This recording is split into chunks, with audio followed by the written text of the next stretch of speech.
Bueno, en esta fase vamos a conversar un poco del monitoreo radiológico y de laboratorio para la COVID-19. Mi nombre es Wilmer Báez, yo soy especialista en medicina crítica y emergencias. Primero que todo vamos a conversar un poco de las condiciones que pueden afectar las pruebas de diagnóstico para la infección de la COVID-19.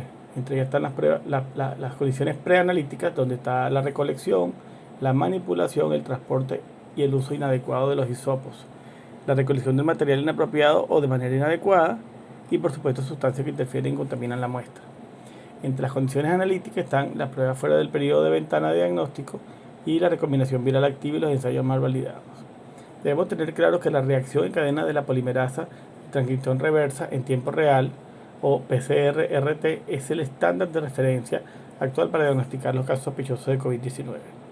Aquí tenemos unas variables en el tiempo de respuesta que están relacionadas con el retraso en la toma de la muestra o la capacidad diagnóstica, que tenemos pocos centros con la experiencia necesaria para el análisis de la biología molecular. También podemos tener falsos negativos con fallas en la técnica de la toma, en el transporte o en la interpretación de las pruebas, y por supuesto lo que hemos visto en algunos casos, saturación de la infraestructura para realizar dichas pruebas. También tenemos otras pruebas que son los genes virales NES y RDRP, son los actualmente muy bien manejados según los documentos de la OMS para las pruebas de laboratorio para la enfermedad de coronavirus en casos humanos sospechosos. Otras pruebas son las serológicas o antigénicas. Estas tienen contradicciones actualmente, hay varios trabajos realizados con respecto a su uso en la fase aguda de la infección, ya que por un lado detectan la infección demasiado tarde en el curso de la enfermedad, algunas veces se dice que entre 7 y 10 días, otras pues las reacciones cruzadas con respecto a serológica a los coronavirus estacionales, y la tasa cinética de la respuesta serológica no se ha definido claramente hasta ahora. Las otras pruebas denominadas también PDR o pruebas de sangre que detectan los anticuerpos, la monitorización de anticuerpos, entre ellas por supuesto el IgM, que son detectables entre 3 y 10 días después de la aparición de los síntomas, y los anticuerpos séricos de tipo IgG, que se pueden detectar entre 10 y 18 días después de la aparición de los síntomas. Una interpretación positiva se ha definido como un resultado IgM positivo o un incremento en los títulos para IgG. También hemos visto que se puede determinar como positiva cuando existen las dos, IgM positivo e IgG positivo.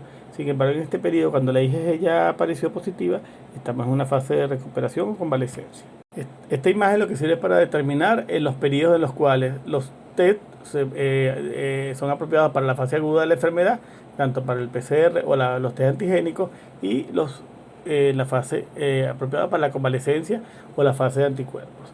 Aquí vamos a ver la carga viral desde la infección hasta el inicio de los síntomas, y en qué periodo aparecen podemos determinar los antígenos, y en qué periodo vamos a determinar los anticuerpos, tanto IgM como IgG. La detección de COVID se puede determinar en diferentes muestras clínicas. La biodistribución entre diferentes muestras clínicas de pacientes hospitalizados por COVID pues está determinado tanto por el fluido de lavado broncoalveolar, que nos da una relación de positividad de 93%, el esputo, un 72%, el hisopado nasal, que es el más usado, 63%, la biopsia de cepillo con fibrobroncoscopio, 46%, el hisopado faríngeo solo, que da un 32%, que es bastante bajo.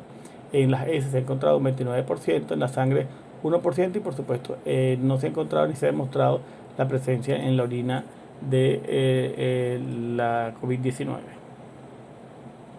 Entre los exámenes de laboratorio, que también podemos llamar perfil COVID-19, para manejar y establecer el pronóstico de los casos hospitalizados, tenemos varios. Entre ellos, primeramente, el hemograma, donde el recuento de glóbulos blancos generalmente puede ser normal, aunque podría estar aumentado o disminuido. La linfopenia es bastante común y se presenta en un 80% de los pacientes, y la trombocitopenia leve es común. Normalmente las plaquetas no bajan por debajo de 100.000, y cuando lo hacen es de un pronóstico malo. Entre las pruebas de coagulación, además del tiempo de protrombina, el tiempo parcial de tromboplastina y el fibrinógeno, también tenemos los niveles elevados de dímero D, que son comunes en esta enfermedad. El cuadro puede evolucionar inclusive hasta coagulaciones intravascular diseminada a través del tiempo, lo que eso lo relaciona con un mal pronóstico. Entre los parámetros inflamatorios, la procalcitonina, que en pacientes hospitalizados por infección de COVID-19, una elevación de esta procalcitonina puede indicar una sobreinfección bacteriana o mal pronóstico. Esto sería de mucha utilidad en el caso que tengamos alguna duda para el uso de antibióticos en el proceso de la COVID-19, o inclusive la rotación de antibióticos, que es muy frecuente sin ningún tipo de criterio. La otra sería la proteína C reactiva. La infección por COVID aumenta la PCR. Esta elevación está relacionada con severidad. También vemos la BCG aumentada, la interleuquina C aumentada y la ferritina relacionadas con muy mal pronóstico. Entre el perfil hepático podemos encontrar una albúmina disminuida. Tenemos que recordar que estos pacientes se alimentan muy mal, a veces pasan 1 o 2 semanas sin una alimentación adecuada por inapetencia o porque no toleran la vía oral, y esto va disminuyendo progresivamente las albúminas. Tenemos las pruebas, las transaminasas glutámico, oxalacética y pirúvicas aumentadas, y puede estar la bilirrubina aumentada también. En la gasometría tenemos un pH disminuido relacionado generalmente con acidosis, con una presión arterial de oxígeno disminuida y una presión de CO2 aumentada. El lactato aumentado en pacientes no solamente en shock, sino también en los pacientes hipovolémicos y deshidratados importantes. Entre los marcadores cardíacos, la LDH aumentada, que es un índice de bastante severidad, la CK total, la troponina puede estar aumentada, asociadas a un daño miocárdico. Y en el perfil renal, por supuesto, la creatinina y la urea aumentada, que se asocian a mal pronóstico. Sin embargo, también hay que recordar el estado de deshidratación importante que produce esta enfermedad, y por lo tanto pueden haber asociadas unas insuficiencias renales prerrenales. Como vimos anteriormente, la linfopenia, la neutrofilia, los niveles elevados de las transaminasas en suero y los niveles elevados de LDH, PCR y ferritina se han asociado con una mayor gravedad de la enfermedad y la hospitalización en pacientes de COVID-19. Los pacientes con enfermedades graves y mortales han aumentado significativamente el recuento de glóbulos blancos y han disminuido el recuento de linfocitos y plaquetas en comparación a los que no tienen enfermedades graves. Entre otros de los temas, vamos a hablar del uso de las pruebas de imagen como método de tamizaje de primera línea en pacientes sospechosos de infección por COVID-19. Vamos a tomar algunas consideraciones. Primero que todo, la radiografía de tórax posterior, anterior y lateral tiene una sensibilidad del 69% aproximadamente, y a menudo es normal en etapas tempranas de la enfermedad, pero sin embargo es útil para precisar diagnósticos respiratorios. Aquí hay dos consideraciones importantes. La prueba de radiología a base de sintomatología clínica moderada o grave es para una toma de decisión rápida, clasificar los pacientes, posibilidad de evaluar comorbilidades existentes, hacer diagnóstico diferencial y contar con un estudio de base para futuras comparaciones. En el caso de sintomatología leve, se debe hacer una radiología a aquellos que tienen factores de riesgo como la edad mayor de 60 años, un índice de masa corporal mayor de 30, diabetes mellitus, hipertensión, enfermedad cardíaca o crónica, son inmunosuprimidos o tienen algún padecimiento pulmonar crónico. De resto de los pacientes no se recomienda el uso de radiología, sino clínica y aislamiento.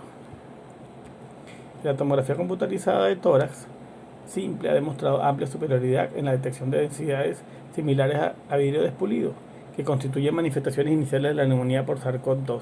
Una sensibilidad importante del 97 al 98%, haciéndose positiva incluso antes de que la RT-PCR sea positiva.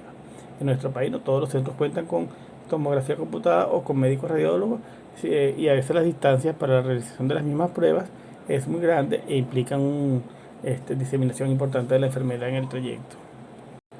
Otra de las pruebas importantes es la ultrasonografía torácica, que es relativamente nueva, una práctica de fácil acceso en la cual usualmente está familiarizado el especialista en imagen.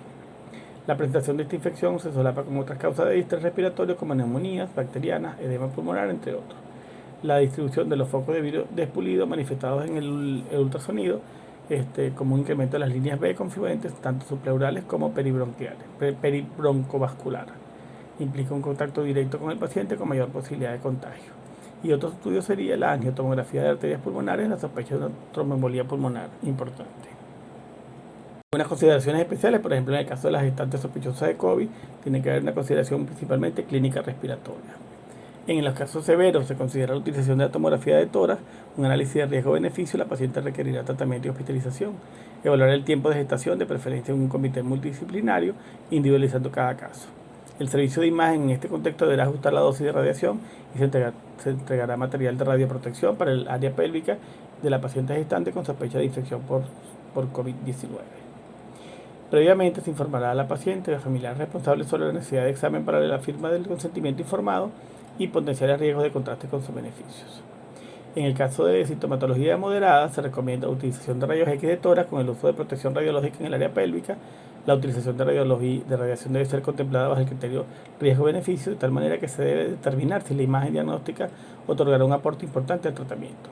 Se informará al paciente y a sus familiares responsables sobre la necesidad del examen, potenciales riesgos y beneficios, y por supuesto también se puede realizar un ultrasonido en el medio hospitalario donde exista personal debidamente entrenado y las condiciones lo permitan. En un paciente gestante con sintomatología respiratoria leve, la recomendación es similar que ante un paciente gestante asintomático. Las pruebas de imagen y diagnóstica de tórax no son recomendadas. Otro grupo importante de pacientes son los potencialmente quirúrgicos de emergencia y electivos.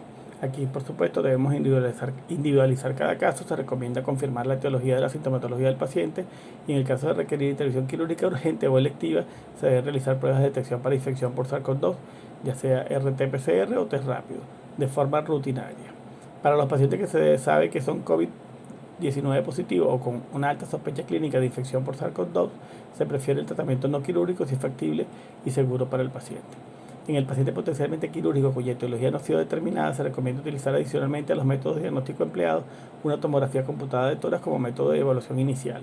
En caso de que no se disponga, se puede utilizar radiografía de tórax o ultrasonido, dependiendo de la experiencia del centro en el uso de estos métodos, y por supuesto siempre hay que tomar todas las medidas de protección para el personal médico y de enfermería.